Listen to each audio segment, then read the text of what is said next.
What's up, everybody? It's Dan Greer with Leading from the Middle of the Pack, and today we're going to be chatting all about how to not be a prick as a leader. Now, I got to say this. So, can I just say this? Are you guys ready? Are you down with me for a minute? You guys ready to hang with me for a second before we get into the intro and stuff like that? So, I threw our intro out there on social media the other day, and I had 4 or 5 people come back, and they're like, "I don't know if I like the word prick in your podcast," and it's like, well, get over it. I don't know what to tell you. Number one, they're like, well, that means other stuff. And I'm like, no, it means being a prick. Take however you want to make it.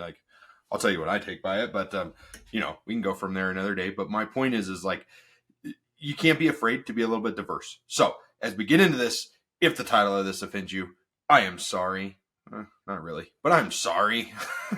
And let's talk about how to not be a prick as a leader. Cube theme song. We'll be right back.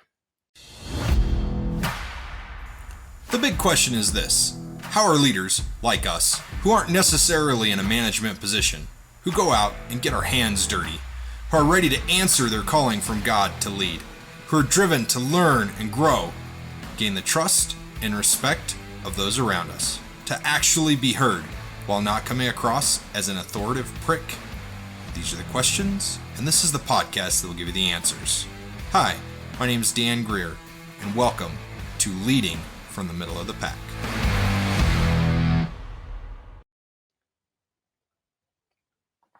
Awesome! I'm so glad you guys are still here. I'm glad that the title didn't scare you. If it did scare you, and you're still here, good for you. Way to get outside your comfort zone. If it didn't scare you and you're like, oh, this is going to be a great one, then good. I'm glad you're here as well. So let's get right into this. I've got some notes down here. Actually, you want to know what my notes say? They say, don't be a prick. That's what it says. So let's talk a little bit about this, and let's talk about where this podcast is stemming from. So I just got done doing this training with the state of Colorado, and these are people with the Department of Revenue, and it's they all feel they have very much a lot of self-importance, self-significance. Their position gives them a lot of significance, and it's because they have a lot of authority, self-given authority, or whatever you want to call it. I don't care what you call it, but they've got a lot of that, right? And they have this ability to shut you down or start you up, or with a click of a button they can do this or they can do that, and it's like, oh my gosh, you guys are freaking idiots. But my point is I was sitting here through this class with them, right? And I couldn't believe how much pompous, arrogant, authoritative prickishness was in the room, not only between them, okay, but between the other people who were in positions of power in their community. So it was unreal what I noticed watching in the beginning, and the way these people carried themselves. And I don't mean this in a bad way, okay? Well, I kind of do, but I kind of don't. But there's a lot of people who carry themselves really well. But these people were all really overweight. So they have big old bellies, all guys except for one. And there was maybe 2 people in there who were somewhat in shape out of the entire group of us. And I don't even consider myself somewhat in shape. I don't have this giant belly anymore, but I don't consider myself somewhat in shape. So 2 people who look thinner than I do, right? And I'm not thin, okay? So my point here is they're sitting there and they got their big old belly sticking out, and they got their back arched, and their shoulders are up, and they're sitting there and they're just, here's what we're going to do. And they got their badges on and this gaudy crap they got going on, and they're playing with it. And it's here's my badge, here's my other badge. I'm this big important guy, right? And it's kind of funny because they were the head honcho of the program got up and he started talking a little bit, and I'm not naming names or anything like that. Guy I've dealt with forever. Nice guy. I have great conversations with him, but you can tell that he's very arrogant, very prickish. He comes in there and he starts talking and he goes, well, la la la la la la, blah blah blah, blah blah blah blah blah. And somebody asks a question and he's like, well, that was my idea. That's why we're doing it this way. You got a problem with that? And it's whoa, dude, it was a question, number one. And it wasn't to me, it was to somebody else. I actually felt really bad for this guy, but it's just nobody's going to ask you questions if you're going to be like that. You're being a prick. You just totally like just went, boom, here's what's going to happen. Here's how we're doing it. And you don't have a freaking choice. I don't care what you think. You're a minuscule little peon. I'm the boss. Right. And so as we talk about this, like part of what I want to cover in this is like not being an authoritative prick. Okay. Is that there's a million different ways to handle those situations. And we're all going to be thrust into those situations at some point in our leadership careers. Okay. Because this podcast is all about leading from the middle of the pack. It's about how to be a leader and not having to be in front of being a prick or driving people with a whip and making command decisions, but not actually like being a prick about those decisions when you make them. Okay. And that's what I really want you guys to understand whenever we're covering this kind of stuff is like, I've been there before. I've been a prick. And you know what I got? Nothing. Absolutely nothing. Whenever I was a prick, I would go out to like, okay, so here's a story on me. So I just told you a story on somebody else. Let me tell you a story on me, okay? So I remember this one time I went to this job site and I was down there in this division and I just checked this truck out. Like I was the DOT. I was the DOT manager. I just got this new position and I could shut trucks down and not let things happen. And I kind of let it go to my head a little bit, right? And I have to laugh. I went down to this area. It was East Texas. The guy down there, he was a prick. He wasn't super great. He was doing his own thing, running his own rodeo, whatever. And like, as a boss, I kind of want that. Like as a business owner, I want somebody that's going to take ownership in their area, but I also want them to do it right. I want them to be able to make money and do it right and stuff like that. Anyways, so I get down there and I check out this truck and it's not ready to go out. And the driver doesn't have the right license to operate the truck. And I'm inside talking to I told the guys, I was like, hey, don't go anywhere. Don't go anywhere. I got to go talk to the area manager. So I'm inside talking to the area manager and he shoots him a text and they drive off while I'm in his office. And I'm like, what are you doing? You can't do that. Like, you can't tell them to leave. Like, what are you doing? He's like, well, I didn't tell him to leave. And I said, who'd you just text? Oh, the driver. And what'd you tell him? Get to the job site? You just told him to leave. Like, you just took personal liability for this. And I kind of blew my top, right? And I was like, you get that truck back here now. And I started being all authoritative and prickish and blah, blah, blah, blah, blah. And you know what I found out? Pretty soon I get this call from the president of the company. He's like, hey, what are you doing down there? I'm like, they just sent a guy out without the right license in the truck. Like, you're at a huge amount of liability. You hired me to fix this. And he's like, well, just let it go this time, blah, blah, blah, blah. And it's like, whatever. And I lost a lot of respect for him because of that at the time, okay? And then I got back to the office, back to the corporate office, and I got called into his office after I got back. And he's like, so here's this book. It was How to Win Friends and Influence People. He's like, you need to buy this book and you need to read this book. And I said, okay, I can do that. I'll do that for you. What are you going to do to defend me next time I'm down there? Like, I got all prickish, right, with him. And I was being an idiot is what I was doing. Like, I thought I was protecting the company, but really the guy who writes the checks is the guy who you're trying to appease and the guy who you're trying to make look good and the guy who you're working with, right? The guy or gal. And I think that a lot of us lose track of that. But my point is, I've lost track of it a million times. My point here is like, I was being a prick. And that's where How to Win Friends and Influence People comes from. The book by Dale Carnegie is like, you can't be a prick. You have to make them think it's their idea. And so after I read the book, he sent me back to East Texas. I had smoothed the waters over. He'd smoothed the waters over. We had lots of conversations, the president and I. And when I went back to East Texas, same situation was going on. Okay. But this time I handled it completely differently. So I didn't try to be a prick. I didn't try to be authoritative. I didn't try to do anything like that. I walked in and I was talking to the drivers outside and I said, man, what's your name? And then the guy was, in this pickup pulling a gooseneck trailer. You wouldn't think it requires a CDL, but it does. And I was like, hey, what's your name? The guy told me his name. I was like, man, I don't remember you having a CDL. Do you have a CDL? And the guy goes, no, I don't. And I said, oh, well, do you realize you're supposed to have a CDL to drive this truck? And he's like, no, I had no idea. And I was like, yeah, it's really stupid. Like, it's not my rules. It's not the company rules. It's federal rules. And if you get caught driving this truck without a CDL, then like you get in a lot of trouble. Not only that, like the company, you get in a lot of trouble. And like, if you get in an accident and somebody dies, like you go to prison. And the guy's like, oh my gosh, are you kidding me? Like I can go to prison. And I was like, yeah, you can go to prison. And like, I made it his idea not to drive that truck. So instead of saying, hey, don't move this truck, wait till I get back, the guy thinking he's in trouble, right? Instead of doing that, instead of being an authoritative prick, right? I educated him. on some of his risk that he was taking if he took the truck out on his own. Right. Then I went in, had a conversation with the area manager again. And this time I wasn't a prick.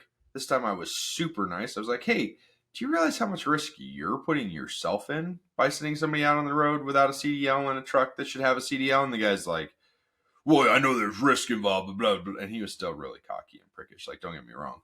I'm not going to say that like everything's smoothed over in a couple months, because nothing ever smooths over a couple months, especially when you're a prick. It takes a long time for it to smooth itself out.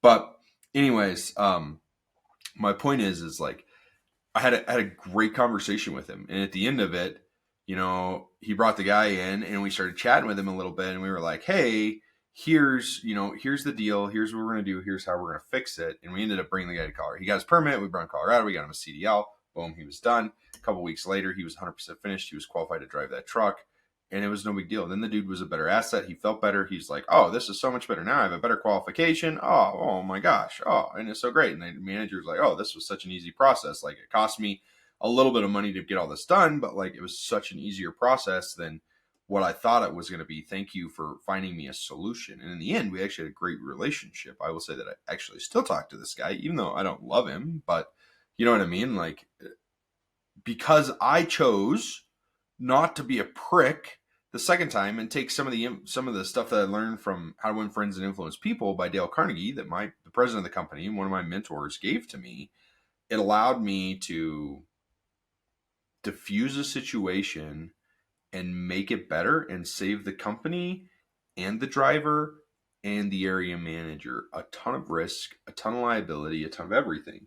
And so if we back up, right, to these state guys, to these Department of Revenue guys who are almighty and powerful, we can shut you down with the stroke of a mouse. You won't be able to do this ever again. Right? And that's the attitude they have and the mentality they have.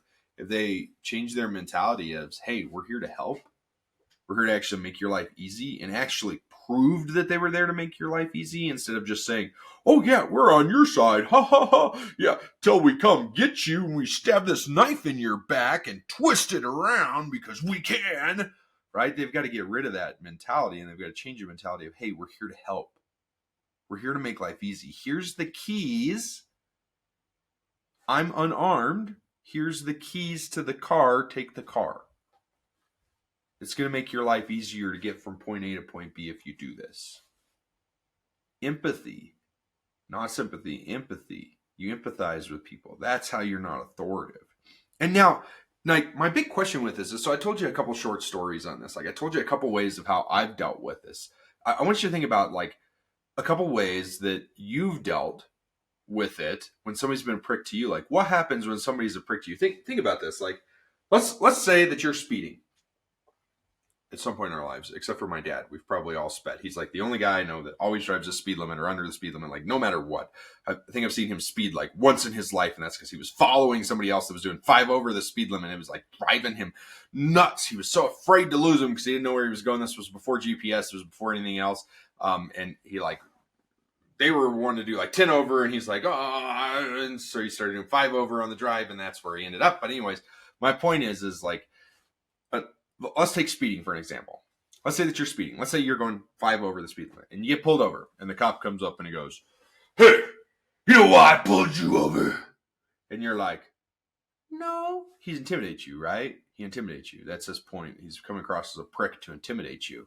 Whether he knows it or not, he's being a prick when he talks to you that way. Same thing like when you talk to your kids or your coworkers, or as a leader, anybody who might be leading you, or if you're in your church, to the people in the church, right? Whatever, it doesn't matter.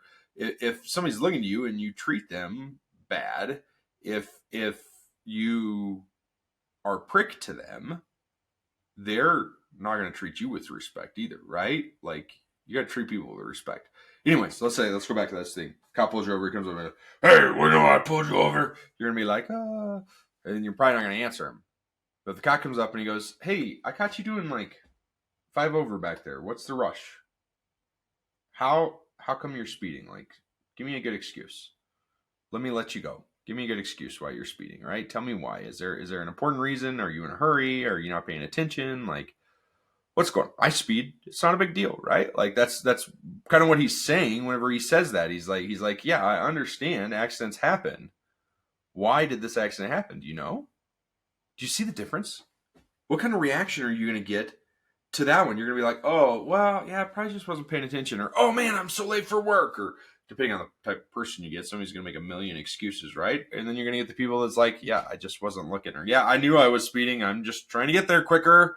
You know, this road is so slow anyways. Why is the speed limit on this road 45? It should be 90. But my point is, right, 90's excessive. I get it. But you guys get what I'm coming from. When you're in a leadership position, when you're dealing with somebody, if you come across extremely authoritative, is it going to help you? Is it going to get you what you want as a leader? Is it going to allow them to buy into you and your ideals and your way of thinking? Probably not, right? Probably not. It's probably going to do the exact opposite. If you're trying to allow it, right? If you're trying to get somebody on your side, if you're trying to get somebody to do something, are you going to be able to force them into doing it by being a prick? Maybe. But what's going to happen when you're not there? Think about that. If you're a prick, what's going to happen when you're not there? You know what's going to happen? Nothing. They are going to do nothing. They're not going to do what you want them to do. They're not going to go above and beyond. Right? Now, some people you have to be pricks with. Some people will screw you. They will step on you. They will walk on you. They will take advantage of you. And those are the people you don't need in your life. Fire them. Get rid of them. Get them out of there. I've had people that have walked on me before, and you know what I do? I get rid of them. They're not in my life. I don't need them around me. I don't need them in my personal life. I don't need them in my business life. If I've got somebody that ever lies to me, they're gone. Boom. That's one of my pet peeves. Don't lie to me. Don't lie to me about anything. You say, oh, yeah, we got done early today. Liar, you were never out here. Oh, we just finished up 5 minutes ago. Liar, you weren't. You're done. You're fired. Don't ever lie to me again. I'm done. I don't deal with you. I don't need you in my life. I don't need you around. You lied to me. You're gone. That's when it's okay to be an authoritative prick. Don't allow people, and you're not being authoritative. You're not even really being a prick. You're putting your shield up and protecting yourself. Like, there's a difference between that and being a prick. A prick is like, so, why'd you not show up to work today? Blah, blah, blah, blah, blah. I'm like yelling at somebody, ripping them, right? That would be being a prick. Being not a prick would be like, hey, what time did you guys get finished today? And they tell you, 12:30. Oh, yeah? Oh, that's fine. I was out here at 10 and you weren't at the site. You weren't doing your stuff. Like, you weren't at the office. You want to try again? Well, we just thought that since, you're paid by the hour and you think you can get a free day off and tell me you're not paid for it and you want me to trust you and work with that? Yeah, no, not going to happen. Not going to happen. Be honest. Right? That's for a whole nother podcast, though. We can totally talk about being honest at some other point because that's for something else. But you're still not being a prick whenever you deal with a situation like that. You're not being a prick when you call somebody out whenever they've done something wrong. You're not being a prick when you say, hey, why'd you lie to me? You're not being a prick when you hold people accountable. That's not being a prick. That's being a good leader. How you hold them accountable is different. If you come out and you try to find a problem, that's being a prick. Do you get what I'm saying? Do you guys get where this is coming from? Do you see this? Like, if you go around looking for problems, you're going to be seen as a prick. You are. That's it. But if you don't actually go look for problems, but they find you, and you address those problems without being prickish, if you address them with empathy, hey, what's going on? Tell me what's going on. Hey, tell me more. Tell me why. Give me some more information, right? It's going to be considerably better. Okay? So that's the big thing that I want to cover here is like you have the ability, no matter where you're at, to be a prick or to not be a prick. Like you have the ability to yell or to ask questions, to be empathetic or to be idiotic. Right? You can lose your temper, you can be hot-headed, but is it actually going to get you what you want? Never in my life has losing my temper got me what I wanted. Can't even talk today. Never in my life has losing my temper got me what I wanted. Never. And so I want you to think about that. When you're a prick, when you lose your temper, do you get what you want? The answer to that is no. Not even close. Not even a little bit. It's actually the exact opposite. You get the opposite of what you want whenever you're that way. People may say, oh, yep, to your face, but then behind your back they go, oh, jeez, what a bad guy. He's so mean. I can't even, I don't even know what to say. But you get what I'm saying here, right? So you've got to make the decision of how you're going to deal with someone as a leader. Are you going to be empathetic? Are you going to ask those questions? Are you going to show up and lose your temper? Are you going to be a prick? Are you going to be authoritative? Are you going to throw your chest back and your arms out and say, hey, you know why I pulled you over? Or are you going to be like, hey, what's going on? Tell me. Give me the truth. What are people going to respond to better? They're going to respond the empathetic. Not sympathetic. Don't sympathize with them. You're going to be stuck with whatever you tolerate. Whatever you tolerate, you get what you get. Because if you tolerate it, it's not my fault. I tolerate way too much crap. I still tolerate way too much crap a lot of times. But if you tolerate it, you're bringing it all on yourself. Okay? Dude, check this out. I think it's right here. That lock from Unlock the Secrets, I just noticed it's reflecting off my glass board. That is so wicked cool. If you're not watching this video, you should totally be checking this video out. Anyways, I'm going to wrap it up there because we're 20 minutes into this. It's super awesome. I've enjoyed this. I know that we've probably circled around a lot.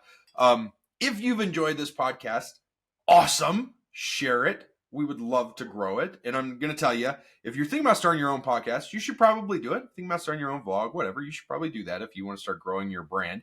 Figure out your brand, figure out what you want to talk about, and then get better. If you've noticed these podcasts, vlogs, whatever you want to call them, have gotten considerably better as we move forward. Most of them. I listened to one the other day and I was like, oh, that's pretty good. I like that. I was like, man, what's this podcast? I was all listening to it. It's my voice. And I was like, oh, hey, I know this one. Anyways, my point is if you've enjoyed this, share it. If you haven't, what the heck are you still doing here? Don't waste your time. If I scared you off with the title and you came back in and listened to the end to see if this is any good, you missed a great podcast. We talked all about everything and how to be a great leader without being a prick. Told you a couple really great fun stuff in there. So if you missed it, I'm sorry. If you didn't, well, you have to hear them. Anyways, I hope you guys enjoyed it. Chat with you soon. Have a great day. And, don't forget, stay safe and keep your upper side down when you're driving. All right, later.